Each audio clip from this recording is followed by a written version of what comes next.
खाए के मिले ना रोटी छूछे हो, खाए के मिले ना रोटी छूछे, एक हालत में केहू न पूछे। हाय रे बदनसीबी रे गरीबी, दुनिया में केहू ना करीबी रे गरीबी, दुनिया में केहू ना करीबी।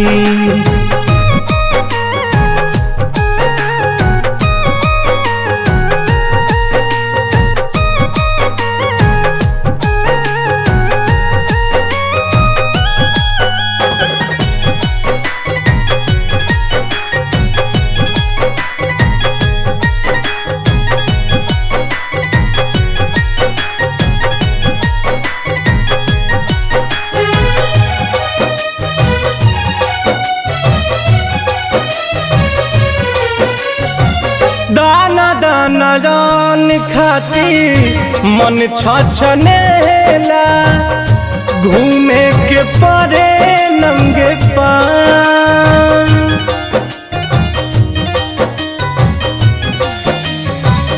दाना दाना जान खाती मन छछनेला, घूमे के परे नंगे पाँव।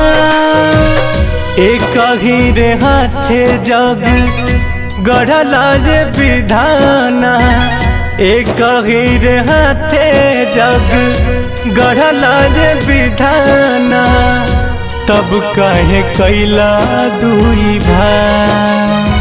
केहू उपास केहू खा के मारे, केहू के घरे ना चूल्हा जरे, सुसुकेली घर में बीबी रे गरीबी, दुनिया में केहू ना करीबी रे गरीबी, दुनिया में केहू ना करीबी।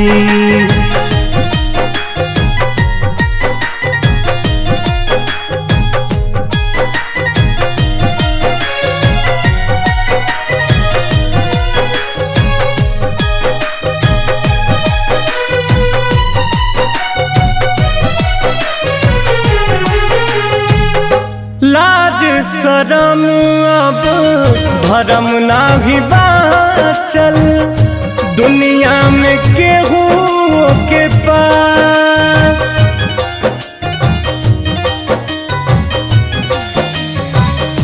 लाज शरम अब धर्म नाही बाचल, पंकज हो केहू के पास। भिखियो दिया ता फोटो खिंचाता, भिखियो दिया ता फोटो खिंचाता, बनल गरीबी के मजा। नेता लोग बस भाषण देता, रोवे देखो गरीब के बेटा, कहिया दिल पसीजी रे गरीबी, दुनिया में केहू ना करीबी रे गरीबी, दुनिया में केहू ना करीबी।